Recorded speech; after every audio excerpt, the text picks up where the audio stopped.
आइए पता लगाएं। क्वेश्चन नंबर 1 है। हम देखते हैं कि 2 एक अभाज्य संख्या है। यह सम संख्या भी है। क्या कोई अन्य सम अभाज्य संख्या है?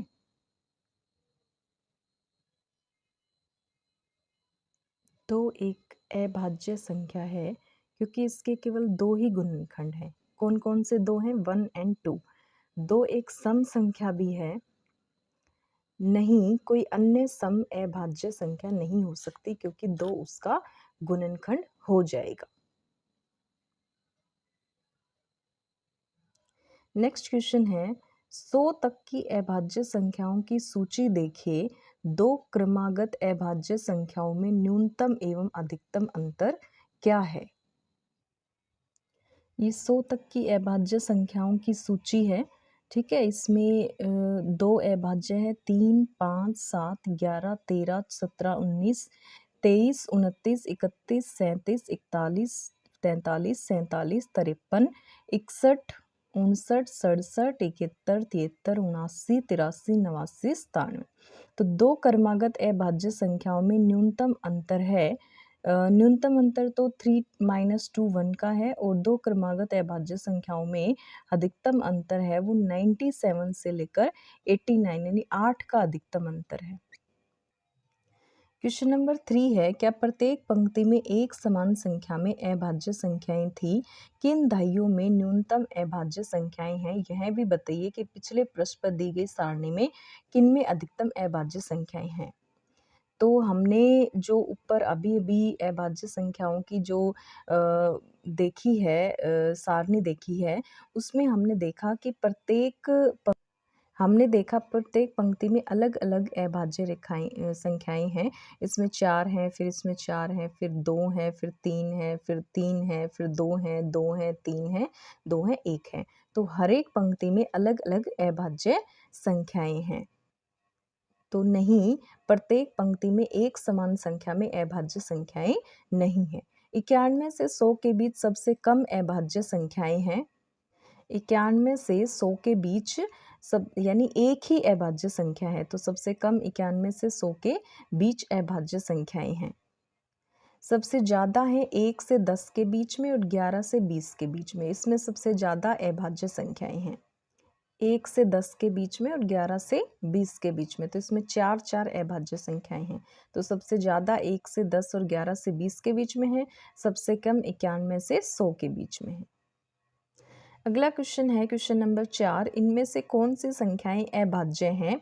23, 51, 37, 26।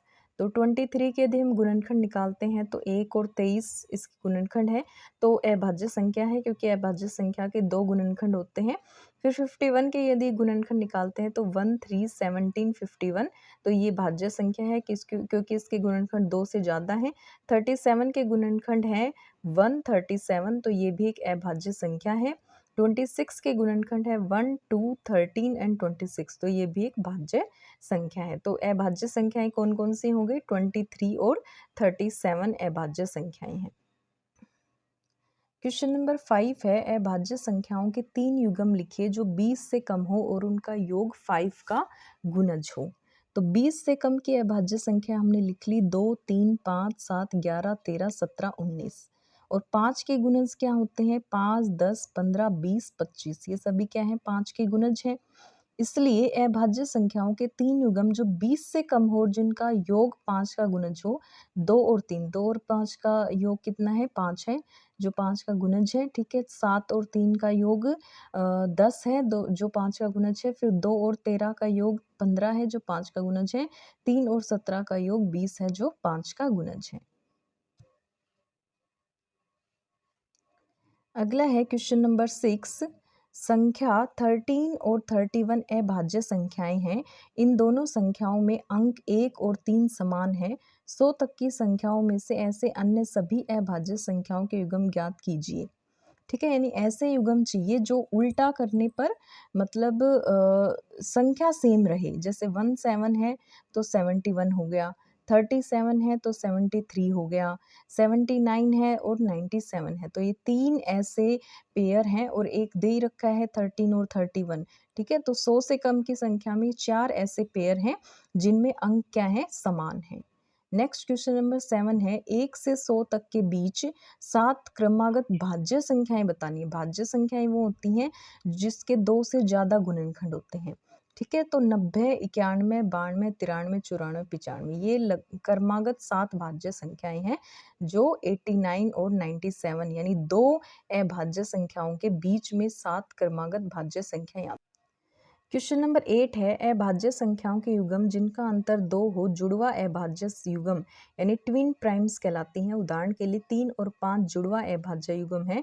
इसी प्रकार 17 और 19 हैं। 1 से 100 के बीच अन्य जुड़वा अभाज्य युग्म ज्ञात कीजिए। तो 5 और 3 है जिनका डिफरेंस क्या है, 2 है। 19 और 17 का डिफरेंस भी 2 है, तो ये ट्विन प्राइम्स कहलाते हैं यानी जुड़वा अभाज्य युग्म।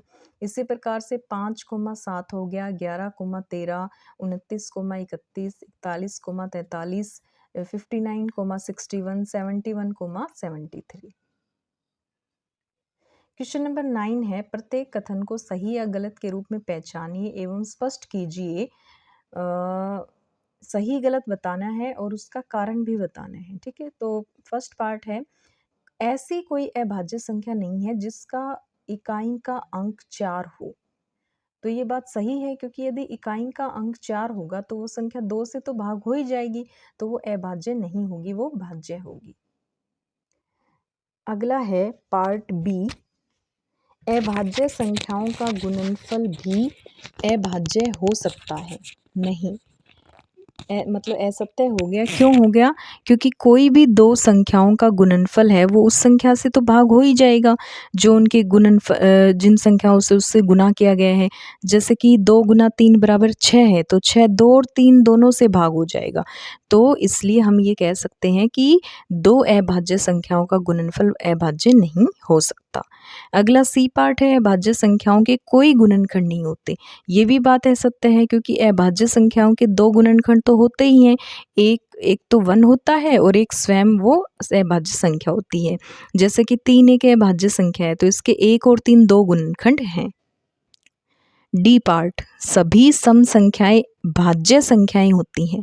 ये भी बात असत्य है क्योंकि 2 एक ऐसी सम संख्या है और ये अभाज्य है। ठीक है, ये भाज्य नहीं है, इसके केवल 2 ही गुणनखंड हैं। ई पार्ट संख्याएं 2 तथा 3 अभाज्य हैं, अन्य प्रत्येक अभाज्य संख्याओं के लिए अगली संख्या भाज्य है।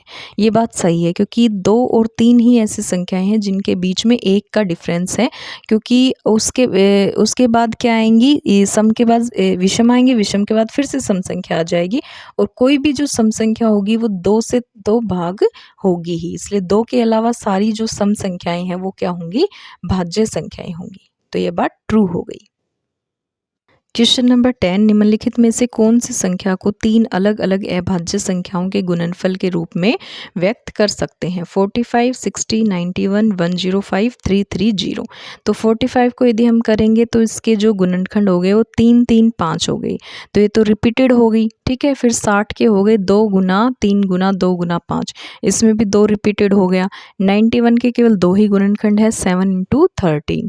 105 के 3 अलग अलग गुणनखंड है और तीनों अभाज्य गुणनखंड है अलग अलग, 3, 5 और 7। तो हमारा आंसर क्या हो जाएगा, 105 बराबर है 357। इसलिए 105 को 3 अलग अलग संख्याओं के गुणनफल के रूप में व्यक्त कर सकते हैं। इसी तरह 330 है तो वो 4 संख्याओं का गुणनफल है, 2 गुना 3 गुना 5 गुना 11। ठीक है, तो ये अभाज्य गुणनखंड विधि है।